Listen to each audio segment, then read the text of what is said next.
وطهرهم تطهيرا اللهم صل على ولعنت اللہ علی اعدائهم ملعونین اجمعین من یومنا ھذا الی یوم الدین اما بعد فقد قال اللہ سبحانہ فی کتابہ المجید بسم اللہ الرحمن الرحیم والعصر ان الانسان لفی خسر الا الذین آمنوا وعملوا الصالحات وتواصوا بالحق وتواصوا بالصبر صلوات پڑھیے بلند آواز سے۔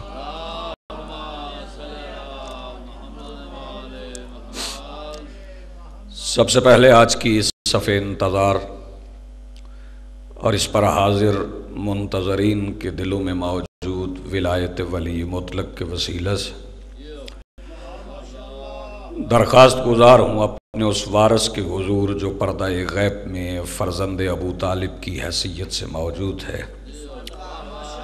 کہ کائنات کا وہ مطلق العنان مدبر الامور اپنے رخ سے حجاب غیبت ہٹائے اور کائنات کے حرب ضمیر کو گریبان سے پکڑ کے سمجھائے کہ علی واجب ہوتا ہے۔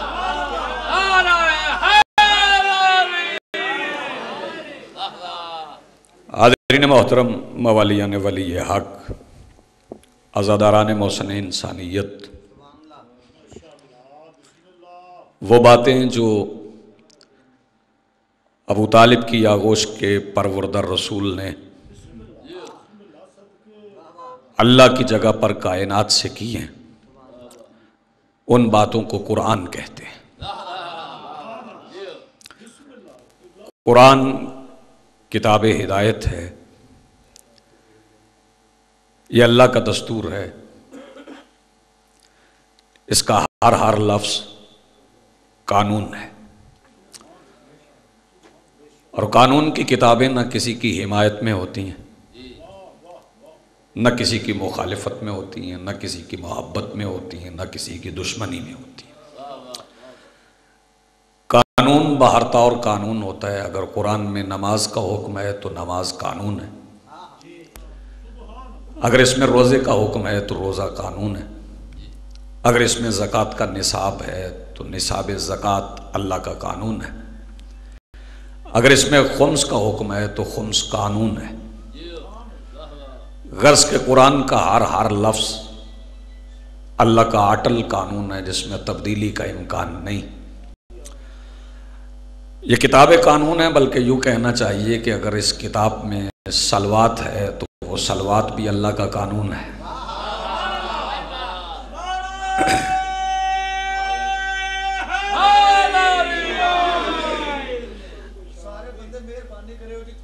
صلوات پڑھ لیں بلند آواز سے، صلوات پڑھیے بلند آواز سے۔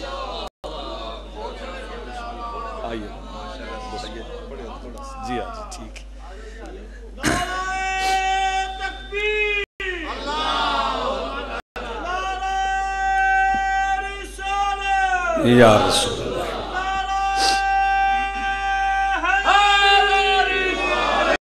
یا علی۔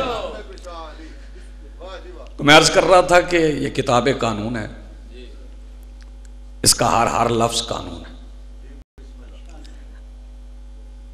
یہ کسی کی نہ محبت میں ہے نہ کسی کی مخالفت میں ہے۔ اگر اس میں اللہ نے صلوات بھیجی ہے تو صلوات بھی قیامت تک کے لیے اٹل قانون ہے۔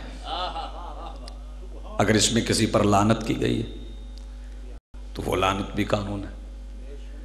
اگر تقاضائے مودت ہے، ہاں جی، ان پہ لعنت ہے، تقاضائے مودت ہے تو مودت بھی قانون ہے۔ یہ قانون کی کتاب مسلسل ہے، معجزہ ہے، چونکہ اللہ خود تو کسی سے بولتا نہیں، اور اسے جب بھی کچھ کہنا ہوتا ہے وہ اپنے حبیب سے کہتا ہے کہ کہہ دیجئے۔ اور اکثر مقامات پر اللہ نے کہا قل، میرا حبیب کہہ دیجئے۔ اور یہ قرآن مسلسل کہہ رہا ہے کہ کہہ دیجئے۔ تشریف رکھیے شاہ جی، بیٹھیں۔ یہ جو لفظ کل ہے یہ حیات پیغمبر کی دلیل ہے، کیونکہ اللہ تو کہہ رہا ہے کہہ دیجئے، اس کا مطلب ہے کہ اللہ کے کہنے پر کوئی کہنے والا موجود ہے جسے اللہ کہہ رہا ہے کہ کہہ دیجئے۔ سو لفظ کل حیات پیغمبر کی دلیل ہے۔ 6666 آیات ملت مسلمہ اتفاق کرے نہ کرے، یہ آیات موجود ہیں۔ ہم پہ تحریف قرآن کا الزام لگانے والوں نے 113 آیتیں قرآن سے نکال دی۔ بسم اللہ الرحمن الرحیم جزو قرآن ہے، علی ولی اللہ پڑھنے والے بسم اللہ کو جزو قرآن مانتے ہیں، ان کا ایمان ہے۔ دنیا بسم اللہ کو جزو قرآن نہیں مانتی، اور میں نے کوشش کی کہ ڈھونڈوں اس کی وجہ کیا ہے کہ لوگ بسم اللہ کو جزو قرآن کیوں نہیں مانتے۔ تو 17 سے زیادہ اہل سنت کے علماء کی کتابیں دیکھنے کے بعد میں اس نتیجے پہ پہنچا ہوں کہ دنیا اس لیے بسم اللہ کو جزو قرآن نہیں مانتی کیونکہ قرآن کے نزول کے آغاز سے 15 سال پہلے علی کے باپ نے بسم اللہ کی تلاوت کر دی تھی۔ ابو طالب کے دشمنی میں سرکار ابو طالب کی دشمنی میں لوگ بسم اللہ کو جزو قرآن نہیں مانتے۔ ہم تو جب بھی قرآن کی تلاوت کا آغاز کرتے ہیں تو بسم اللہ سے کرتے ہیں، کیونکہ قرآن پڑھیں گے تو پھر بسم اللہ تو پڑھنا پڑے گی، اور بسم اللہ نہیں پڑھی جا سکتی جب تک با نہ ہو، بان کا وجود ہی نہیں جب تک نقطہ نہ ہو۔ اور علی فرماتے ہیں انا نقطۃ التی تحت البا، میں وہ نقطہ ہوں جو با کے نیچے ہے۔ علی فرماتے ہیں میں وہ نقطہ ہوں جو با کے نیچے ہے۔ بسم اللہ سے پہلے ہے علی۔ دنیا کہیں علی کا نام لینا چاہے یا نہ لینا چاہے، اللہ اس وقت تک اپنے قرآن کا آغاز ہی نہیں کرتا جب تک یا علی نہیں کہہ لیتا۔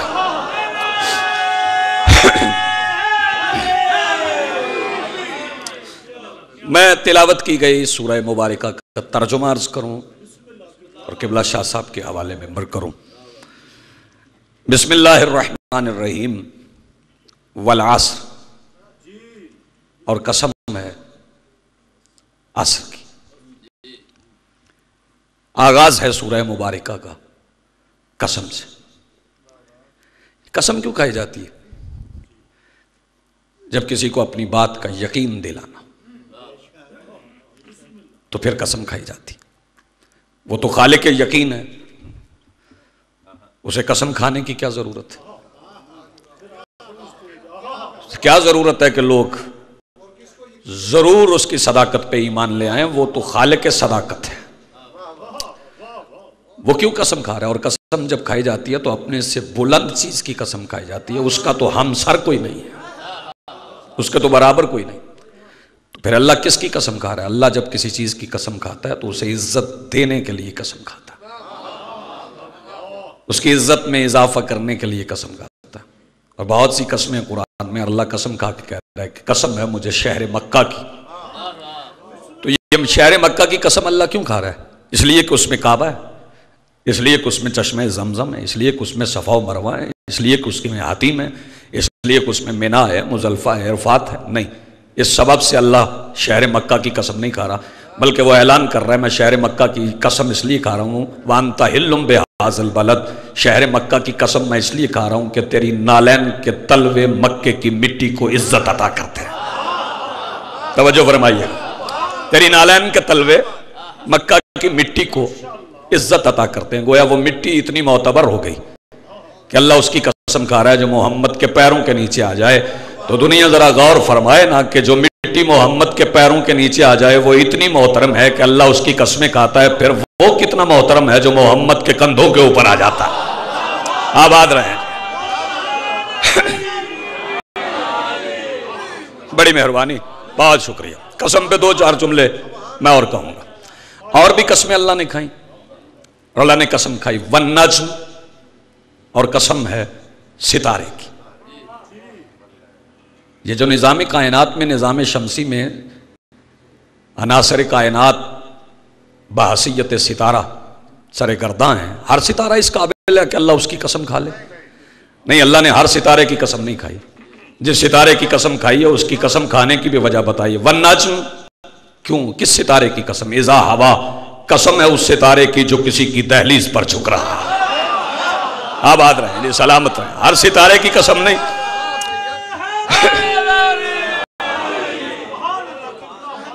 اور بھی قسمیں،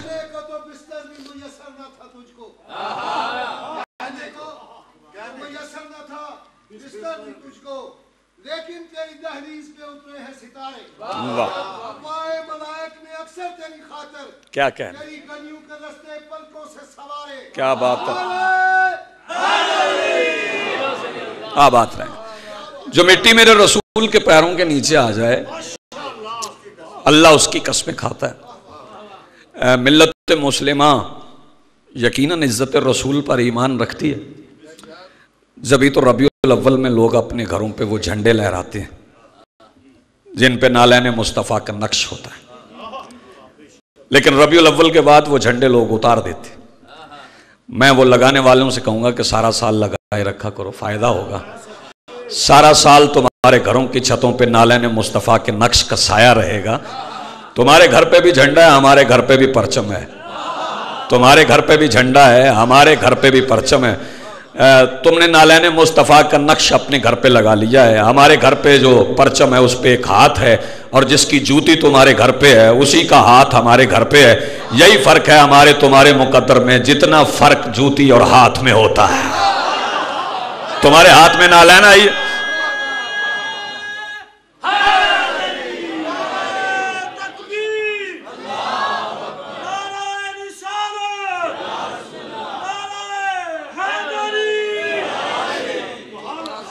یہی میں ایک جملہ کہہ کے آپ سے اجازت چاہوں۔ سرکار کی نالین کا ذکر ہوا ہے تو سرکار یہ نالین بڑی عالی مرتبت ہے۔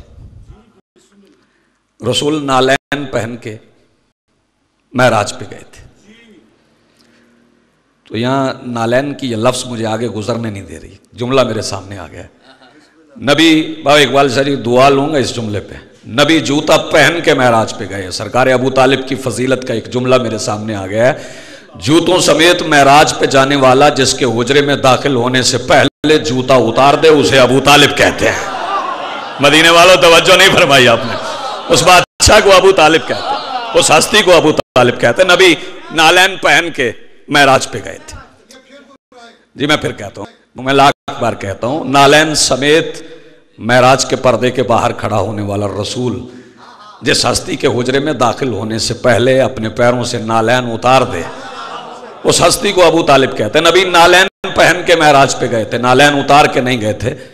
نبی پہلے آسمان پہ تھے تو نالین پہلے آسمان پہ تھی، نبی دوسرے پہ تھے تو نالین دوسرے پہ تھی، نبی تیسرے پہ تھے تو نالین تیسرے پہ تھی، نبی چوتھے پہ پہنچے تو مریم کا بیٹا بھی چوتھے پہ تھا، نالین مصطفیٰ بھی چوتھے پہ تھی، نبی پانچویں پہ چلے گئے تو عیسیٰ پیچھے رہ گئے، نالین مصطفیٰ آگے گزر گئی، نبی چھٹے پہ نالین بھی چھٹے پہ، نبی ساتویں پہ نالین بھی ساتویں پہ، نبی سدرہ پہ جبرائیل بھی سدرہ پہ، نالین مصطفیٰ بھی سدرہ پہ، نبی سدرہ سے آگے گزر گئے، جبرائیل پیچھے رہ گیا، نالین محمد آگے گزر گئی، پھر دو کمانے یا اس سے کچھ کم کا فاصلہ رہ گیا، نبی بھی وہاں تھے، نبی کی نالین بھی وہاں تھی۔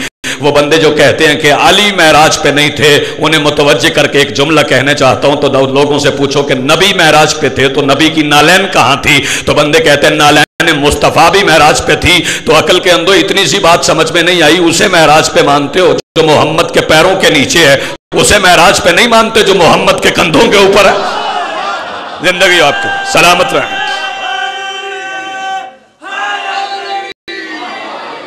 بس آخری جملہ اور آپ سے اجازت چاہوں۔ بات ہو رہی تھی قسم کی، والنجم، اور قسم ہے ستارے کی، اور بھی قسمیں اللہ نے کھائیں، والضحیٰ واللیل اذا سجا، قسم ہے صبح کی، واللیل اذا سجا، اور قسم ہے رات کی جب وہ چھپا لے۔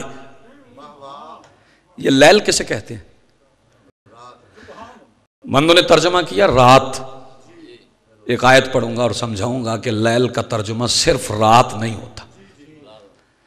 اللہ فرما رہا ہے سبحان الذی اسریٰ بعبدہ لیلا من المسجد الحرام الی المسجد الاقصی، بابرکت ہے وہ ذات جو لے گئی اپنے بندے کو راتوں رات مسجد الحرام سے انتہائی نقطہ سجود تک، مسجد اقصی تک۔ کب؟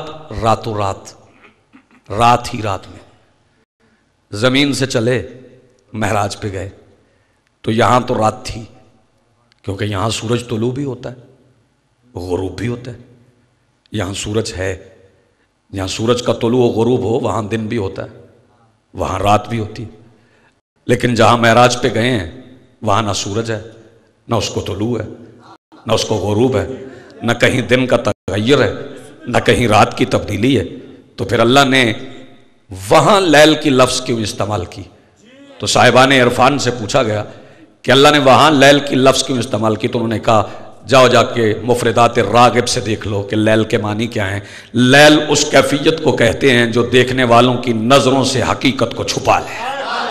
بے توجہ، لیل اس کیفیت کو کہتے ہیں جو دیکھنے والوں کی نظروں سے حقیقت کو چھپا لے، اسے لیل کہتے ہیں۔ اب ایک آیت اور سنیے اگر میں آپ سے اجازت چاہوں، قرآن کہہ رہا ہے اِنَّا أَنزَلْنَاهُ فِي لَيْلَةِ الْقَدْرِ، ہم نے اسے قدر والی لیل میں نازل کیا ہے۔ یہ لیلۃ القدر کیا ہے؟ کوئی 21 میں ڈھونڈ رہا ہے، کوئی 19 میں ڈھونڈ رہا ہے، کوئی 21 میں ڈھونڈ رہا ہے، کوئی 23 میں ڈھونڈ رہا ہے، لوگ مختلف طاق راتوں میں لیلۃ القدر ڈھونڈ رہے ہیں، لیکن جب ان سے پوچھا گیا جن کے دل پہ قرآن اترا ہے کہ یہ لیلۃ القدر کیا ہے، تو میرے پانچویں امام فرماتے ہیں وَمَنْ عَرَفَ فَاطِمَةَ فَقَدْ أَدْرَكَ لَيْلَةُ الْقَدْر، جسے ہماری دادی کی معرفت ہو گئی اسے لیلۃ القدر مل گئی۔ اس کا مطلب ہے کہ وہ لیل جو حقیقت کو چھپا لیتی ہے وہ عام نہیں، وہ جدہ آئمہ ہے، وہ آئمہ کی ماں ہے۔ تو پھر مجھے کہنے دیجئے جس کی چادر میں چھپا کے اللہ محمد کے دل پہ قرآن اتار دے اسے فاطمہ کہتے ہیں، اسے زہرا کہتے ہیں۔ اور اللہ قسمیں کھا کے کہہ رہا ہے واللیل، قسم ہے رات کی، ما ودعک ربک وما قلی، ہم نے کبھی تمہیں تنہا نہیں چھوڑا۔ آخری لفظ ہیں، ہم نے کبھی تمہیں، سارے بولیے، ہم نے کبھی تمہیں تنہا نہیں چھوڑا۔ کون کہہ رہا ہے؟ اللہ۔ کسے کہہ رہا ہے؟ مصطفیٰ کو۔ ہم نے تمہیں کبھی تنہا نہیں چھوڑا۔ تو یہ کس کی جگہ پہ کہہ رہا ہے؟ تمہید میں 1 گھنٹہ بھی گزار لوں تو یہی جملہ کہوں گا، بیدار مجمع ہے، میں بلا تمہید جملہ آپ کی سماعتوں کی نظر کروں گا۔ اللہ کہہ رہا ہے کہ ہم نے تمہیں کبھی تنہا نہیں چھوڑا۔ تو کس کی جگہ پہ کہہ رہا ہے؟ دعوت ضلع شیرہ کا دوسرا دن تھا، غروب آفتاب سے پہلے نبی خاموش بیٹھے تھے کہ سرکار ابو طالب نے آ کے اپنے بھتیجے سے کہا محمد میں نے کبھی تمہیں تنہا چھوڑا ہے؟ میں آپ نے توجہ نہیں فرمائی۔ اللہ کہہ رہا ہے ما ودعک ربک وما قلی، ہم نے تمہیں کبھی تنہا نہیں چھوڑا۔ اور اگلا جملہ یہ وَلَلْآخِرَاتِ خَيْرٌ لَكَ مِنَ الْأُولَىٰ، اور آخرت تو دنیا سے بھی بہتر ہے۔ نہ یہاں تنہا چھوڑا ہے نہ وہاں تنہا چھوڑا ہے۔ تو چلو رسول سے پوچھے سرکار یہ حاشر میں آپ کی تنہائی کیسے دور ہوگی؟ تو حدیث مصطفیٰ پڑھوں، مصطفیٰ فرماتے ہیں علی کی عزت کی قسم میں حاشر میں علی کے ساتھ آؤں گا۔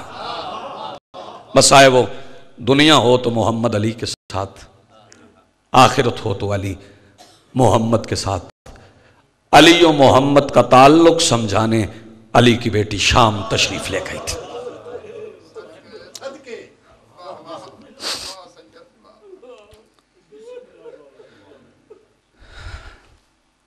آغاز مجلس ہے،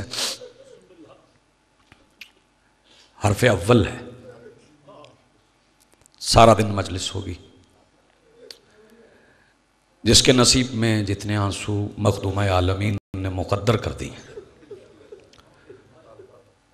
اس کی آنکھ کو نصیب ہو جائیں گے۔ دعا دے رہا ہوں آغاز مجلس میں، اللہ نہ کرے شام ہو اور کسی مومن کی آنکھ حسین کے ذکر سے خشک نہ چلی جائے۔ ہر بندے کو اس کے حصے کے آنسو مل جائیں۔ آج 24 محرم ہے، کل حسین کے سب سے بڑے عزادار کی شہادت ہے۔ ہاں جی، یقیناً حقیقی عزادار۔ شہادت تو وہی صاحب پڑھیں گے جو حرف آخر کے طور پہ پڑھیں گے۔ مجھے ایک بھی جملہ شہادت میں سے نہیں کہنا، لیکن مجھے معلوم نہیں بابا اقبال شاہ جی کے شہادت پڑھنے والا کیسے پڑھے گا۔ علی اکبر کی شہادت پڑھنا آسان، شہزادہ قاسم کی شہادت پڑھنا آسان، وہ جس کی گردن پہ 13 ضربیں چلی ہیں اس کی شہادت پڑھی جا سکتی ہے۔ وہ 6 مہینے کا جرنیل جس کی گردن میں تیر لگا، بندے اس کی شہادت پڑھ لیں گے۔ 72 شہداء کی شہادتیں پڑھنا آسان اس لیے کہ ان کی شہادت کا مقتل ایک ہے۔ آیا ہے، مجھے معلوم نہیں کہ سجاد بادشاہ کی شہادت پڑھنے والے کیسے پڑھیں گے، کیونکہ یہ وہ مقتول ہے جس کا مقتل ایک نہیں۔ بس صاحبوں، میں انتظار نہ کروں، بات سمیٹ لوں۔ سید سجاد ایک جگہ پہ شہید نہیں ہوئے۔ آباد رہیں آپ کی آواز مالک قبول فرمائیں۔ 28 رجب سے لے کے 25 محرم تک ہر جگہ جس کا مقتل ہے۔ بس صاحبوں، آج سے 6 دن بعد جب سورج غروب ہوگا نا، مدینہ سیدہ والو، سورج غروب ہونے کے بعد معراج کے پردے سے بولنے والے کی بیٹی حجاب توحید پہن کے شام کے بازار آئے گی۔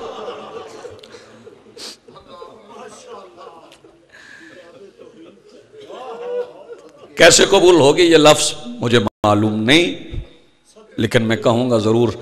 جب علی کی بیٹی کا پہلا قدم یزید کے دربار میں آیا تھا نا، اس وقت شجرہ خبیثہ کے اس لعین کو یہ یقین ہو گیا تھا کہ میں ہار گیا ہوں۔ بوارشد شاہ، شکست کا یقین ہو گیا تھا یزید کو۔ کیوں یقین؟ اس لیے ہو گیا تو کہ اس نے دیکھا تھا کہ جسے قتل کیا ہے وہ بول رہا ہے، اور جسے قید کر کے لائے ہیں وہ دکھائی نہیں دے رہی ہے، آیا وہ نظر نہیں آ رہی۔ اور جملہ یقیناً آپ تک پہنچے گا۔ ایک جملہ بار بار کتابوں میں لکھا بھی گیا، قبلہ پڑھا بھی گیا، میں اس کی وضاحت کر دوں۔ یزید نے اپنی بصارت کی بے بسی پر گھبرا کے کہا تھا، اینا اینا زینب بنت علی۔ جب اسے دکھائی کچھ نہیں دیا تو پھر اس نے پوچھا تھا، کہاں ہے علی کی بیٹی، کہاں ہے؟ اور اس کی دلیل میرے پاس بڑی مضبوط ہے۔ میرا پڑھا لکھا محسن میرے بعد موجود ہے، پوچھ لیجئے گا، علماء سے پوچھئے گا کہ نبی کی بیویوں کے رنگ لکھے ہیں سیرت لکھنے والوں نے۔ اس ممبر کی عزت کی قسم ہے، کسی مقتل نویس کی جرت نہیں ہوئی کہ علی کی کسی بیٹی کا قد لکھ سکے۔ ایک جملہ مجھے کہنا ہے، اس کے لیے میں نے زحمت دی آپ کو۔ میں تعارف بھی سیدہ کا نہیں کروا سکتا، میرے پاس وہ لفظ ہی نہیں جو علی کی بیٹی کی نالین کے طلبے کا ذکر کر سکیں۔ صرف اتنا کہوں گا کہ کون ہے سیدہ؟ علی کی بیٹی وہ مخدرہ ہے جس کے پیروں کے اعتماد پر ابو طالب کے بیٹے اپنے سر کٹوا دیتے ہیں۔ سیدہ آ گئی بازار میں۔ ایک روایت مجھے پڑھنا ہے۔ ایک صحابی ہے، نام اس کا سہل ہے، سعد کا بیٹا ہے۔ وہ کہتا ہے میں بیت المقدس جا رہا تھا، رستے میں دمشق تھا۔ میں جب دمشق پہنچا تو میں نے دیکھا لوگوں نے زرق برق لباس پہنے ہوئے، چراغاں ہیں ہر طرف، کچھ لوگ ڈھول پیٹ رہے ہیں، کچھ تالیاں بجا رہے ہیں، کچھ منہ سے آوازیں نکال رہے ہیں۔ میں ایک شامی کے قریب کھڑا ہو گیا، میں نے اس سے پوچھا، شامی میں بھی مسلمان ہوں، جہاں تک مجھے یاد پڑتا ہے آج مسلمانوں کی کوئی عید تو نہیں ہے، یہ آپ لوگوں نے جشن کا سما کیوں پیدا کرتی ہے؟ وہ شامی کہنے لگا تو مسافر ہے نا، تجھے نہیں پتا، کچھ قیدی آئے ہیں، ہم شام والے ان کا تماشا دیکھ رہے ہیں۔ سال کہتا میں نے اس شامی سے کہا کہ شام والو تم اتنی جلدی نبی کی حدیث بھول گئے؟ وہ شامی کہنے لگا کون سی نبی کی حدیث؟ سہل کہنے لگا میں صحابی اور رسول ہوں، ہم جب کبھی اصحاب مل کے بیٹھتے تھے اور نبی ہم میں تشریف لاتے تھے تو کبھی کبھی اچانک وہ زارو قطار رونے لگتے تھے، آنکھوں سے آنسوں کی لڑیاں جاری ہو جاتی تھی۔ تو صحابی پوچھتے تھے مولا آپ کیوں روئے؟ تو مولا فرماتے تھے میرے رونے کا سبب نہ پوچھو، بس میرے بعد کبھی قیدیوں کا تماشا نہ دیکھنا۔ آباد رہو، سلامت رہو۔ وہ شامی کہنے لگا مسافر تجھے معلوم نہیں، جو قیدی آئے ہیں وہ بڑے عجیب قیدی ہیں۔ سال کہتا میں نے شامی سے پوچھا کیا عجیب بات ہے قیدیوں میں؟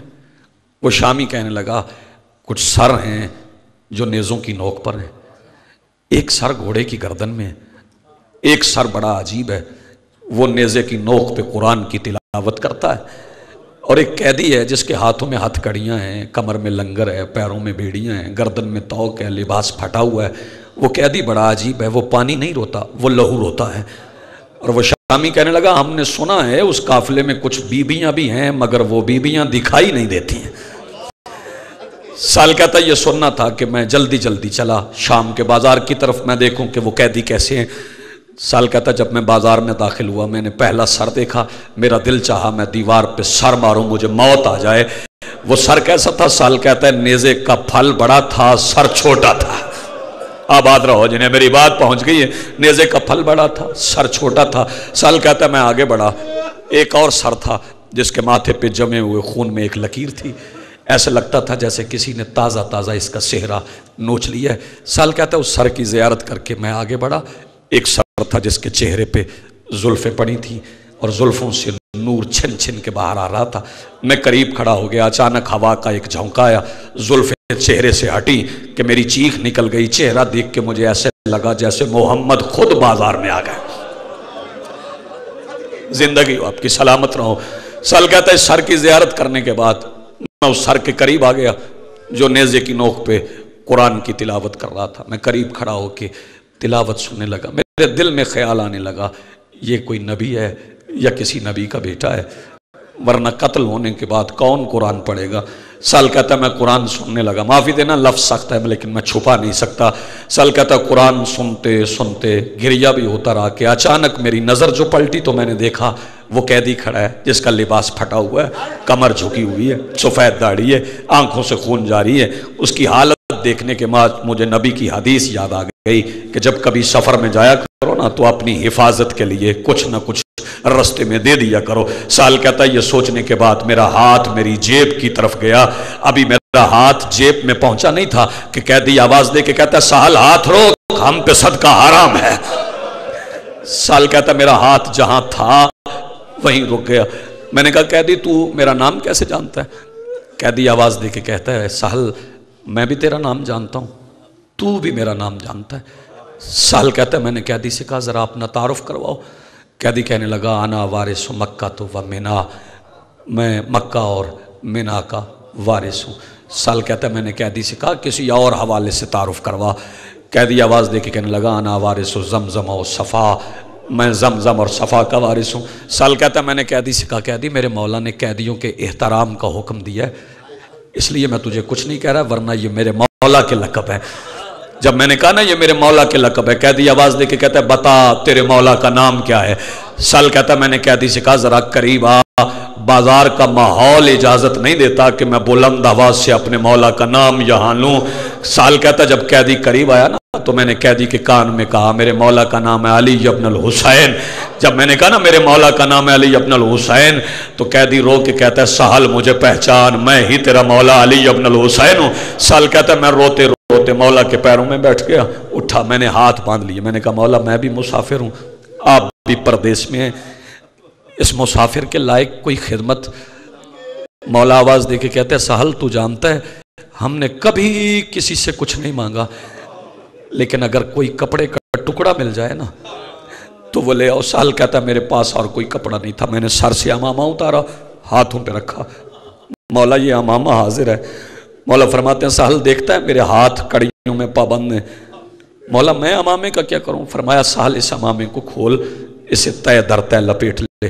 سہل کہتا ہے میں نے امامہ کھولا، اسے تہ در تہ لپیٹ لیا۔ مولا اب حکم، فرمایا سہل اب میری ذرا پشت پہ آ جا۔ سہل کہتا ہے میں مولا کی پشت پہ گیا، مولا آواز دے کے کہتے ہیں سہل مدت گزر گئی، یہ توق میری گردن میں اتر گیا ہے، اپنا کپڑا ذرا میرے توق کے نیچے رکھ دے، کچھ دیر میری آرام سے گزر جائے۔ سال کہتا ہے ادھر میں نے توق میں ہاتھ رکھا، قریب سے 3.5 سال کی سیدہ کی آواز آئی سال ذرا توق آہستہ اٹھانا، لمبے خار میرے بھائی کی گردن میں۔